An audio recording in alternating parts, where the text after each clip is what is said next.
আমি আমার নিজের কাজটা নিজ হাতে করতে পছন্দ করি। ঘর গোছানো থেকে শুরু করে নিজের যাবতীয় সবগুলো কাজ আমি নিজেই করি। আমার ওয়াইফ সবসময় সেভিংসের ব্যাপার নিয়ে অনেক সচেতন এবং উনি কনসার্ন থাকে সবসময়।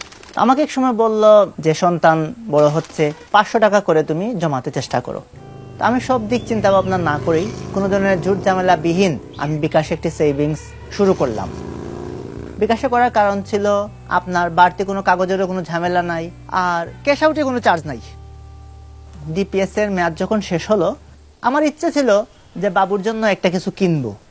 তো যা হোক, সপ্তাহখানেকের মধ্যে দেখা গেল প্রচুর পরিমাণে বৃষ্টি হচ্ছে, বন্যার পানিতে কয়েকটা অঞ্চল তলিয়ে গেছে। ওইখানে গিয়ে দেখলাম যে বাচ্চারা খাবারের জন্য হাহাকার করতেছে। আমার কাছে মনে হলো আমারও সন্তান আছে, তা ওরা যদি খায় আমি ভাববো আমার সন্তানও খেয়েছে। এই কথা চিন্তা ভাবনা করেই আমি এই টাকাটা বন্যা দুর্গত লোকদেরকে সহায়তা হিসেবে দিয়ে দিলাম। অনেকটা বলতে গেলে বিকাশ বিপদের বন্ধুর মতো।